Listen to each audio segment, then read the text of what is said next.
Hello students, कैसे हैं आप लोग। मैं हूं आपका टेक्निकल कोच राकेश कुमार और आप देख रहे हैं हमारा चैनल F5 क्लासेस,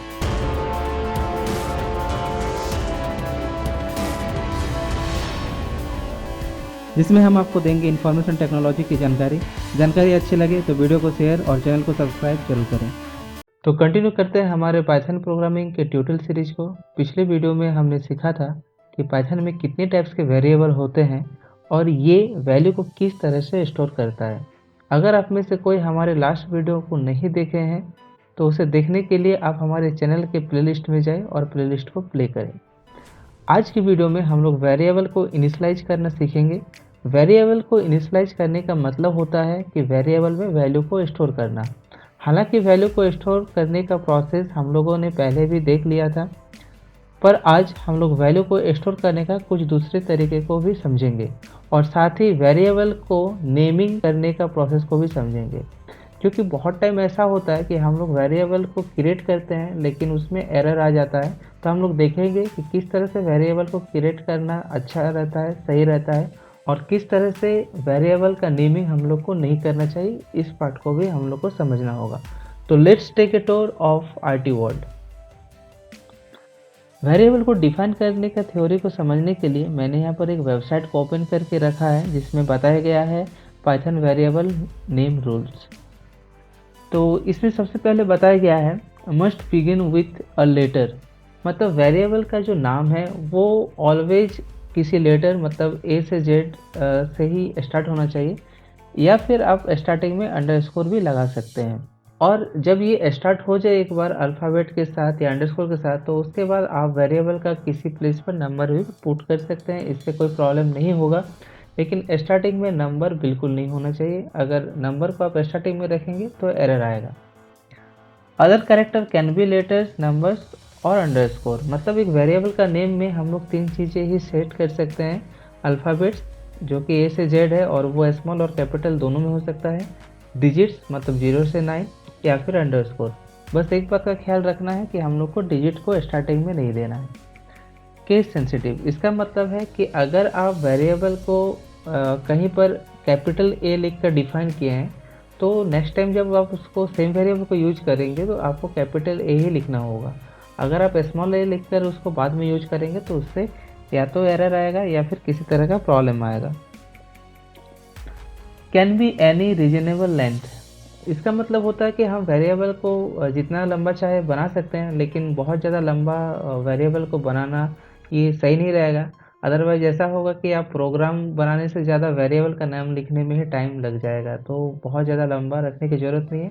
बस उसको इतना ऐसा नाम रखिए उस वेरिएबल का कि आपको बाद में समझ में आ जाए कि इस वेरिएबल का यूज आप किस लिए किए हैं। उसके बाद नेक्स्ट लाइन में बोला जा रहा है, इस लाइन में, कि हम लोग को वेरिएबल को लिखते टाइम या वेरिएबल का नेमिंग करते टाइम इस बात का ध्यान रखना है कि वेरिएबल का नाम किसी रिजर्व वर्ड पर ना हो जाए। रिजर्व वर्ड का मतलब होता है कि एक ऐसा वर्ड जिसका ऑलरेडी प्रोग्रामिंग में या प्रोग्रामिंग का जो कंपाइलर है उसमें उसका ऑलरेडी कुछ एक मीनिंग हो। तो अगर ऐसा कोई वर्ड है तो आप ऐसा वर्ड को आप वेरिएबल के लिए नहीं लिख सकते हैं। मैं ये सारी चीज़ों को प्रैक्टिकली करके दिखाऊंगा तो आपको और अच्छे से क्लियर हो जाएगा। नीचे में कुछ एग्जाम्पल है कि किस तरह से हम लोग को वेरिएबल का नाम चूज करना चाहिए। तो आप यहाँ पर देख सकते हैं रोल नंबर में रोल और नंबर के बीच में अंडरस्कोर लगाया गया है। तो अब हम लोग इसे प्रैक्टिकल करने के लिए पाइथन का जो आईडी है उसे ओपन कर लेते हैं। इसको आईडी या फिर आईडीएल बोला जाता है। तो इसको हम लोगों ने स्टार्ट कर लिया है। अब आपको मैं यहाँ पर दिखाता हूँ कि एक वेरिएबल, जैसे मैंने यहाँ पर कैपिटल ए लिखा और इसमें 5 सेट किया। तो अगर मैं इसे अभी प्रिंट करता हूँ तो आप लोगों को ऑलरेडी पता है क्योंकि आप लोगों ने पहले भी ऐसा प्रोग्राम बनाया, छोटा सा प्रोग्राम है। तो इसमें जो मेरा रिजल्ट आएगा वो 5 आएगा। इसको मैं सेव कर लेता हूँ। ये P3 नाम से मैं सेव कर रहा हूँ इस प्रोग्राम को, और यहाँ पर देखिए रिजल्ट में मेरा 5 आ गया। अब मैं क्या कर रहा हूँ, यहाँ पर कैपिटल ए में मैंने 5 को सेट किया है और डिस्प्ले करते टाइम स्मॉल ए यहाँ पर लिखता हूँ।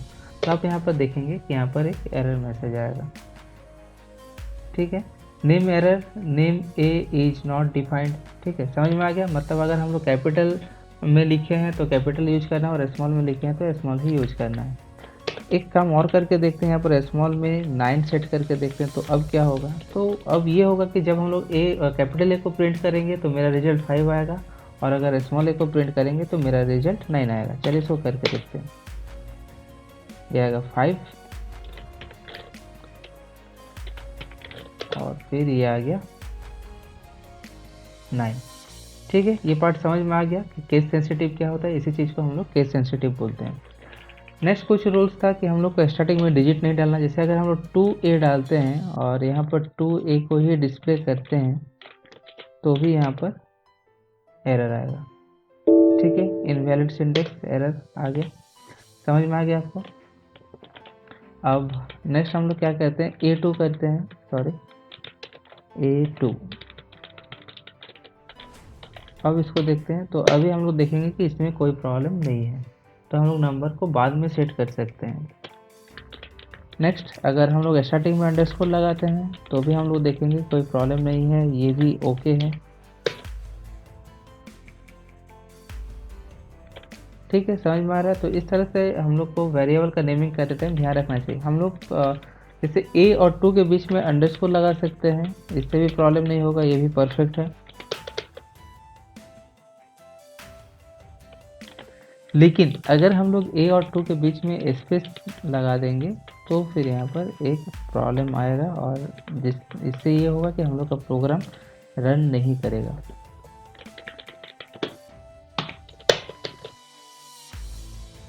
ठीक है, फिर से आपका सेम प्रॉब्लम हम लोग को दिख रहा है। तो इस तरह से हम लोग देख लें कि वेरिएबल के नेम के बीच स्पेस नहीं होना चाहिए। स्पेस नहीं दे सकते हैं, या फिर एक्चुअली क्या है कि आप वेरिएबल का नेम में आप सिर्फ 3 ही चीज़ों को यूज कर सकते हैं, वो है अल्फ़ाबेट्स, नंबर और अंडरस्कोर। और नंबर को स्टार्टिंग में नहीं लगाना है, स्टार्ट वाले पार्ट को छोड़कर आप कहीं भी नंबर को सेट कर सकते हैं। ये बहुत सिंपल सा रूल है। और एक बात याद रखना है कि कोई भी वेरिएबल का नाम रिजर्व वर्ड में नहीं होना चाहिए। जैसे अगर मैं यहाँ पर लिखता हूँ इफ़, ठीक है, इफ़ एक वेरिएबल हम लोग सोचते हैं कि हम लोग एक इफ नाम का वेरिएबल बनाए हैं, उसमें 5 को सेट करते हैं और रन करेंगे तो ये नहीं आएगा, बिकॉज कि इफ़ जो है ये आपका एक रिजर्व वर्ड है।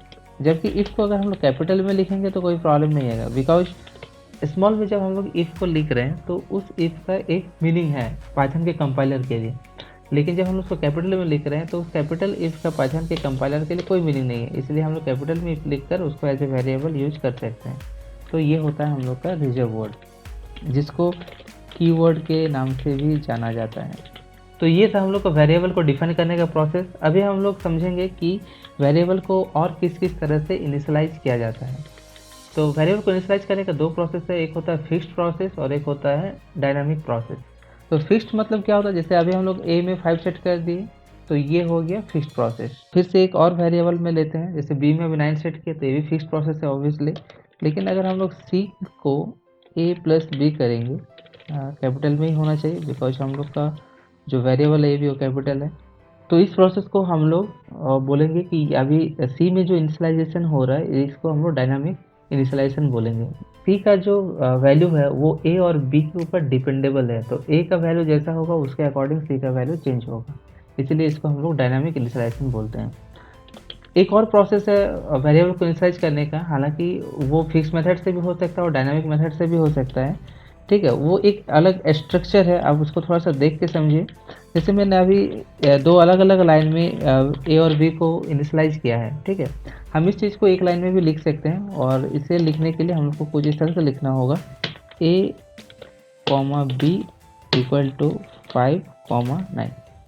ये इस तरह से काम करता है कि फर्स्ट वेरिएबल में फर्स्ट वैल्यू जाएगा, फिर सेकंड वेरिएबल में सेकंड वैल्यू जाएगा, और इस तरह से हम लोग जितना चाहे वेरिएबल यहाँ पर लिख सकते हैं। तो ये होगा कि 5 जो है वो a में स्टोर हो जाएगा और 9 जो है वो b में स्टोर हो जाएगा। तो इस तरह से भी हम लोग वेरिएबल को इनिशियलाइज कर सकते हैं। ये पाइथन का एक बहुत ही शॉर्ट फॉर्म है, और ये सिर्फ पाइथन में ही हो सकता है। इसके अलावा ऐसा कोई भी प्रोग्रामिंग लैंग्वेज नहीं है जिसमें हम लोग वेरिएबल को इस तरह से इनिशियलाइज कर सकें। तो उम्मीद करता हूँ आप लोगों को आज का सेशन क्लियर हो गया है। अगर कुछ डाउट बाकी है तो अपने डाउट को आप कमेंट सेक्शन में पूछिए, मैं उसे नेक्स्ट वीडियो में क्लियर करने का कोशिश करूँगा। साथ ही डिस्क्रिप्शन में दिए हुए हमारे व्हाट्सएप ग्रुप के लिंक को भी ज्वाइन करें, ताकि हम आपको इमीडिएटली हेल्प कर सकें अगर आपको प्रोग्रामिंग करते वक्त प्रॉब्लम होती है। और अगर आप चैनल में नए हैं तो चैनल को सब्सक्राइब करके बेल आइकन को क्लिक कीजिए ताकि आपसे आने वाले कोई भी वीडियो मिस ना हो जाए। तो मिलते हैं नेक्स्ट वीडियो में फिर कुछ न्यू प्रोग्रामिंग के साथ। तब तक के लिए थैंक यू, बाय बाय, जय हिंद।